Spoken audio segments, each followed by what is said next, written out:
पहाड़ों और घने जंगलों के बीच बसा हुआ एक छोटा सा गांव था। उसी गांव के बाहर थोड़ी ऊंचाई पर एक पुराना आश्रम था।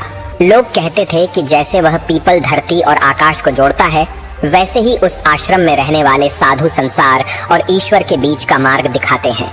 उस आश्रम में 5 साधु रहते थे। वे मानते थे कि सन्यास का अर्थ जंगल में भाग जाना नहीं, बल्कि इच्छाओं से मुक्त होकर समाज के बीच रहना है। प्रातः ब्रह्म मुहूर्त में उठकर वे ईश्वर का स्मरण करते, फिर अपने अपने काम में लग जाते। कोई जंगल से लकड़ी लाता, कोई खेतों में श्रम करता, कोई आश्रम की सफाई करता और कोई मौन में झप करता। गांव वाले उन्हें देखकर हाथ जोड़ लेते थे, पर मन में पूरी श्रद्धा नहीं थी।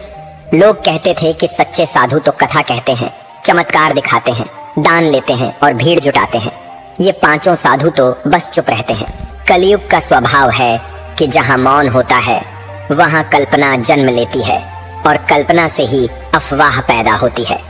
आश्रम से थोड़ी दूरी पर एक टूटी हुई झोपड़ी थी। उसी झोपड़ी में गंगा नाम की एक विधवा रहती थी।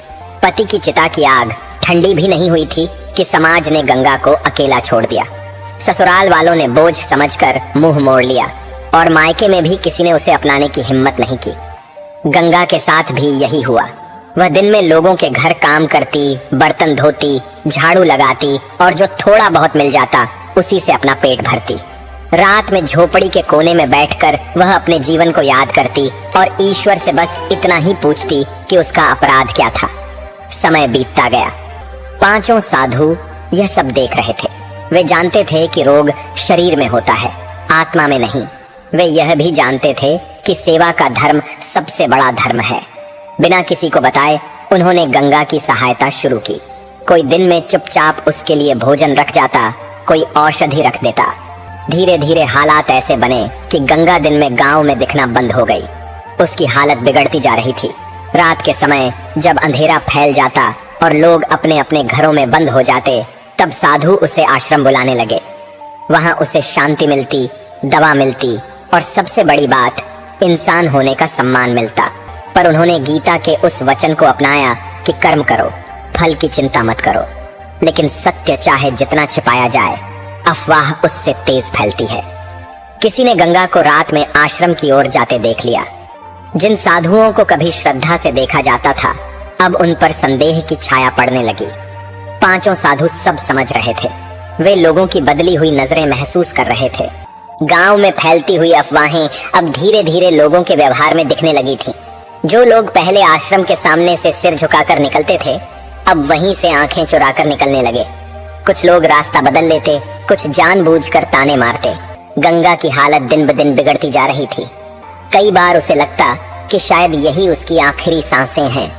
ऐसे समय में जब पूरा समाज उससे दूर भाग रहा था, तब आश्रम ही उसका एकमात्र सहारा था।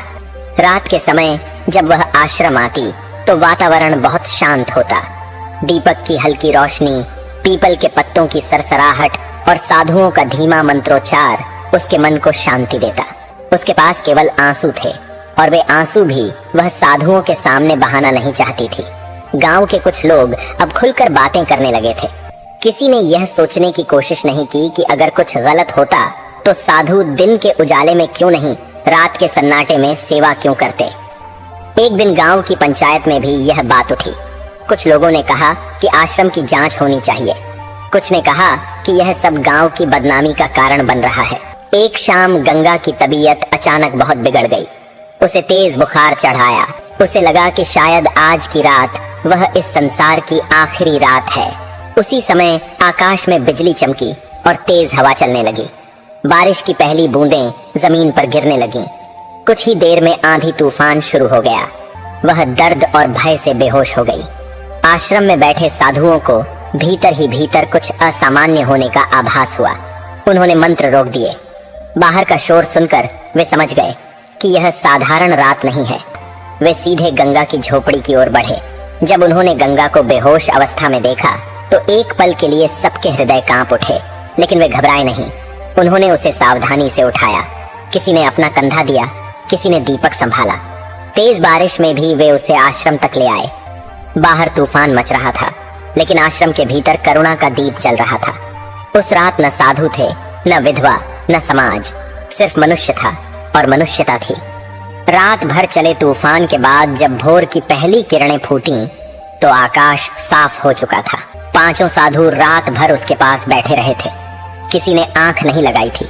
उनके चेहरों पर थकान थी, लेकिन मन में संतोष था कि उन्होंने अपना कर्तव्य निभाया। सुबह होते ही गांव में यह खबर फैलने लगी कि रात के तूफान में गंगा की झोपड़ी गिर गई है और वह आश्रम में है। जब गांव वाले आश्रम पहुंचे तो जो दृश्य उन्होंने देखा वह उनकी कल्पना से बिल्कुल अलग था। गंगा एक बिस्तर पर लेटी थी। उसका शरीर कमजोर था पर चेहरा शांत था। उसके पास एक साधु बैठा था जो उसे पानी पिला रहा था। दूसरा उसके माथे पर ठंडे पानी की पट्टी रख रहा था। गांव के बुजुर्ग आगे बढ़े। उन्होंने धीमी आवाज में पूछा कि आखिर यह सब क्या है। तब एक साधु ने बिना किसी कठोरता के, बिना किसी शिकायत के सारी बात बता दी। उसने बताया कि गंगा कितने समय से बीमार है, कैसे लोग डर के कारण उससे दूर हो गए और कैसे उन्होंने चुपचाप उसकी सेवा करना अपना धर्म समझा। गांव के लोग यह सुनकर स्तब्ध रह गए। किसी ने सिर झुका लिया, किसी की आंखें भर आईं। तभी किसी ने वैद्य को बुलाने का सुझाव दिया। थोड़ी देर में वैद्य आया। उसने गंगा की जांच की और साफ कहा कि यह कोई छूत की बीमारी नहीं है, बल्कि लंबे समय से भूख, कमजोरी और उपेक्षा का परिणाम है। जो लोग धर्म की बातें करते थे वही सबसे पहले मानवता भूल गए थे। जो साधु मौन थे वही सच्चे धर्म के वाहक निकले। गंगा को होश आने लगा। उसकी आंखें धीरे धीरे खुलीं। उसने कहा कि जब पूरी दुनिया ने उससे मुंह मोड़ लिया तब इन्हीं लोगों ने बिना किसी स्वार्थ के उसे अपनाया। गंगा की बातों ने लोगों के मन को और भी झकझोर दिया। उन्हें एहसास हुआ कि उन्होंने बिना सच्चाई जाने कितनी बड़ी भूल कर दी थी। उन्होंने स्वीकार किया कि उन्होंने शंका और डर के कारण अधर्म किया। साधुओं ने क्षमा स्वीकार कर ली, क्योंकि उनके मन में किसी के प्रति कोई द्वेष नहीं था। उनके लिए सेवा ही सबसे बड़ा उत्तर थी। सच्चा त्याग वही है जो बिना प्रशंसा के किया जाए, और सच्ची भक्ति वही है जो दुखी के दुख को अपना बना ले। उस दिन के बाद गांव पहले जैसा नहीं रहा। लोगों के मन में जैसे कोई पर्दा हट गया हो। जिस आश्रम को वे अब तक केवल बाहर से देखते थे, उसे पहली बार भीतर से समझने लगे। गंगा की हालत धीरे धीरे सुधरने लगी। वैद्य की दवा और साधुओं की सेवा ने उसमें नया प्राण फूंक दिया। गंगा के मन में किसी के प्रति कड़वाहट नहीं थी। उसने अपने दुखों को ईश्वर की परीक्षा मानकर स्वीकार कर लिया था। गांव में अब विधवा और रोग को लेकर लोगों की सोच बदलने लगी। लोगों ने पहली बार अपने ही व्यवहार पर विचार करना शुरू किया था। पांचों साधु पहले की तरह मौन में रहते थे। कभी कभी गांव के लोग उनसे पूछते कि उन्होंने उस समय चुप रहकर सब सह कैसे लिया।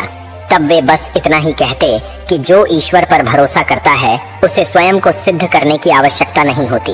लोग अब दूसरों के दुख को देखकर मुंह मोड़ने से पहले सोचने लगे। आश्रम फिर से शांति का केंद्र बन गया, लेकिन अब वह केवल साधुओं का नहीं, पूरे गांव की चेतना का केंद्र था। समय बीतता गया। गंगा पूरी तरह स्वस्थ हो गई। उसने फिर से काम करना शुरू किया, लेकिन अब वह अकेली नहीं थी। समाज ने उसे वह सम्मान दिया जिसकी वह वर्षों से प्रतीक्षा कर रही थी।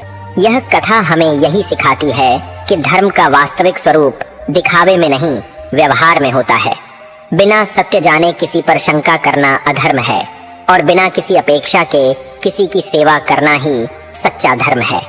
जब मनुष्य अपने भीतर की करुणा को पहचान लेता है, तब ईश्वर स्वयं उसके कर्मों